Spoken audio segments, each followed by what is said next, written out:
Tá? E nessa manhã eu gostaria de falar sobre a chamada teologia da prosperidade, que é um tipo de evangelismo que existe por aí, do tipo assim, venha para Jesus e você vai ficar rico. Venha para Jesus e você vai deixar de ser funcionário e vai virar dono da empresa. Essas promessas, né, que cativam a pessoa mais pela sua cobiça com relação ao dinheiro do que o seu amor a Deus e um desejo de se arrepender e buscar a Deus, tá? O Brasil está infestado dessa teologia. As maiores igrejas do país hoje são igrejas dessa linha, que se você entrar lá com dinheiro, é um perigo, né? Porque eles vão fazer de tudo para que você dê o dinheiro para eles, tá? Então nós vamos orar mais uma vez, buscando a direção. Pai Santo, te agradecemos por tua palavra que fala ao nosso coração.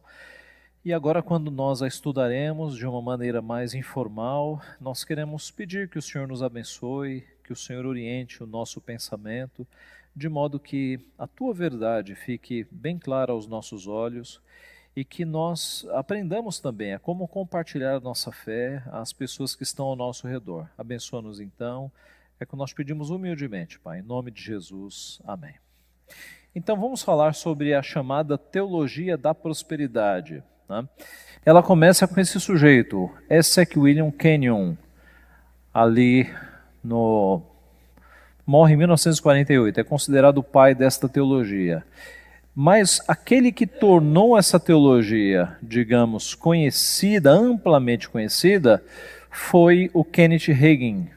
Kenneth Hagin morreu há pouco tempo, em 2003. Ele tem vários livros traduzidos para o português, e são livros ruins, irmãos. São pequenos venenos, os livros do Kenneth Hagin. Tá? O Kenneth Hagin, além de teologia da prosperidade, ele é o responsável por aquela teologia da confissão positiva. O que é confissão positiva? É uma crença que alguns evangélicos creem que você pode declarar, por exemplo, salvação. Então, um exemplo, uma vez eu estava fazendo um curso em Belo Horizonte, um curso lá com crentes, de várias denominações, e tinha um pessoal ligado a Kenneth Hagin. E aí a gente estava na rua, fazendo evangelização na rua, e passou um avião, longe. Aí uma moça falou assim, eu profetizo e declaro salvação a todos os passageiros deste avião. Aí eu pensei, bom, tá fácil, né? Assim tá fácil. Mas veja como é infantil esse raciocínio. Será que essa profecia, essa declaração, vai salvar alguém? Então, é um raciocínio tão infantil, porque se fosse assim, a gente subia num satélite lá da Lua, declarava a salvação do planeta Terra e pronto, né? Acabou, está todo mundo salvo. Então, são umas teologias que não têm apoio bíblico, né? A fundamentação do Hagin é o seguinte, se a palavra de Deus ela é poderosa, e ela faz com que pensamentos se materializem, e de fato Deus quando criou o mundo não havia nada, não havia matéria existente, e ele falou, haja luz, houve luz, povoem-se as águas de animais, e o pensamento de Deus se materializa. O Hagin foi nessa linha, se Deus faz isso, a gente pode fazer também. A nossa palavra tem poder, então se você declara a salvação, a pessoa vai ser salva. É um raciocínio bem ingênuo, bem infantil. Mas então, saindo, né, do exemplo, ele também foi o responsável pela teologia da prosperidade. Aqui no Brasil, os pioneiros foram Jorge Tadeu, Miguel Ângelo da Silva Ferreira, Edir Macedo e R.R. Soares. Esses dois últimos bem conhecidos, né, para a maioria de vocês. Como disse John Piper, um pastor batista reformado, a teologia da prosperidade busca não o Deus das bênçãos, mas apenas as bênçãos. Então muita gente vai nessas igrejas não é porque está buscando a Deus, mas é porque está buscando as bênçãos, a prosperidade, a saúde, o dinheiro, né? Se você, alguém já fez, na verdade muita gente já fez uma avaliação da teologia da prosperidade dentro da visão da sociologia, né? Então veja, num país em que o sistema de saúde é precário, se você depender do SUS, você vai esperar um bocado de tempo para um bocado de procedimentos, né? Sistema de saúde precário. Num país em que o desemprego é alto, em que você tem muitas pessoas vivendo na faixa da miséria, eis que surge um pessoal prometendo saúde, cura. Você está doente, vem aqui que a gente cura. Se você está desempregado, vem aqui que vai aparecer emprego. Se você tem pouco dinheiro, vem aqui que você vai ficar rico. Então, é justamente você oferecer para um povo sofrido justamente o que eles estão precisando em termos materiais. Mas note, isso não é evangelho. Porque quando Jesus Cristo veio a este mundo, ele não ficou oferecendo emprego, dinheiro e nem saúde. Ele não curou todo mundo que passou na sua frente. Ele fazia curas específicas, não a cura pela cura, mas era cura para algum ensino. Então, quando ele curava um cego, era para mostrar que ele é a luz da vida. Quando ele curava, quando ele, por exemplo, ele fazia a multiplicação dos pães e dos peixes, era para mostrar que ele é o pão que desceu do céu, que alimenta as pessoas. Ele nunca fazia a cura pela cura, o milagre pelo milagre, sempre tinha um ensinamento. É por isso que curas e milagres são chamados na Bíblia de sinais, porque o sinal aponta para uma direção. Tá? Mas é isso que tem acontecido. E no fundo é o culto a Mamon. Mamon na Bíblia é o Deus falso ligado a dinheiro. Tá? A Bíblia diz, você não pode servir a Mamon e a Deus. Na nossa tradução, revista atualizada, você não pode servir a Deus e as riquezas. Tá? Mas lá no original está a palavra Mamon, que era o Deus imaginário para riquezas. Então, no fundo, muitas pessoas que, não todas, né? Tem gente que vai lá buscando a Deus, mas muitas pessoas que vão nessas igrejas que oferecem dinheiro, é buscando dinheiro, prosperidade. Tá? O pastor Joel Bick disse o seguinte no livro Vivendo para a Glória de Deus. Toda a evangelização dos puritanos foram os nossos pais espirituais lá do século XVIII, XVII, toda a evangelização dos puritanos estava arraigada num teísmo bíblico robusto. Teísmo é a crença em Deus, e bem diferente da evangelização moderna, que muito frequentemente se refere a Deus como ele se fosse um amigo que pode ajustar seus atributos às nossas necessidades e desejos. Não apenas um amigo, mas um mordomo, né? Muito do que as igrejas pregam é que você pede e Deus vai dar. Deus é quase que obrigado a te dar aquilo que você está pedindo. Martin Lloyd-Jones, um pastor do passado, disse o seguinte: muitas seitas estão sendo oferecidas aos homens no mundo atual e todas elas vêm oferecer-lhes felicidade. Elas lhes oferecem libertação de alguma coisa que os deixa prostrados. Essa é sempre a abordagem que elas fazem. E só pode ser, é claro, pois elas precisam ter algo que as recomende, e elas procuram tornar a sua mensagem bastante atraente. Você tem estado em condições tão miseráveis, venha conosco e você será completamente feliz. Você foi derrotado, faça isto e tudo estará bem. É tão fácil, é tão simples. Essa é a característica das seitas. O que torna impossível alinhar este evangelho com as seitas é que ele invariavelmente começa partindo de Deus, o evangelho, né? E põe os homens e as mulheres face a face com ele e sua relação com ele. Povo cristão, jamais apresentemos o evangelho de tal maneira que os homens e as mulheres possam confundi-lo com uma seita. Sejamos escriturísticos, tanto em nosso método como em nossa mensagem. Lloyd-Jones, irmãos, viveu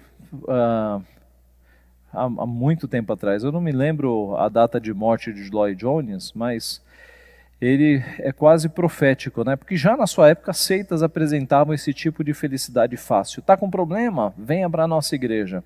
E na verdade, irmãos, a gente sabe que o objetivo da igreja é apresentar um evangelho que promete salvação eterna. Né? A gente não pode oferecer emprego, não pode oferecer cura, porque essas coisas são secundárias. O principal na vida de uma pessoa é o seu relacionamento com Deus, é o seu estado com Deus. E aqui vem a ilustração dos dois paraquedas, que alguns de vocês já conhecem, que exemplificam bem essa abordagem errada de um pseudo-evangelho que está sendo oferecido. Então a ilustração é assim: um homem entra no avião, e aí o avião sobe, e o piloto vem... O piloto não, a aeromoça, né, o pessoal que trabalha lá, com um paraquedas, né, note que o paraquedas é algo bem volumoso, e fala para você o seguinte: olha, senhor, se você colocar esse paraquedas, a tua experiência de voo, ela será bem melhor. Você vai ser muito mais feliz com esse paraquedas, a tua experiência de voo será sensacional. Aí você coloca o paraquedas desajeitado, né, porque é um volume gigantesco, e fica lá todo desajeitado, o pessoal ao redor já está dando risada de você, e você fala, ué, era para ser, a promessa era que fosse algo bom. Aí daqui a pouco a aeromoça tropeça e derruba café em você, e aí você fala, tá dando tudo errado, essa promessa de que seria algo bom tá totalmente equivocada, eu fui enganado. Né? Ok, agora limpe isso, vamos a uma segunda versão dessa história. Imagine que o avião subiu, e aí uma aeromoça desesperada aparece com paraquedas e fala, meu senhor, esse avião vai cair. E a tripulação e o piloto têm paraquedas, mas a gente fez um sorteio, só tem mais um paraquedas e o paraquedas é do senhor. Aí o que você faz? Você põe esse paraquedas e você não está ligando se ele é incômodo. E aí o pessoal ao redor que não sabe da história está dando risada de você. E você fala, mal sabem eles, né?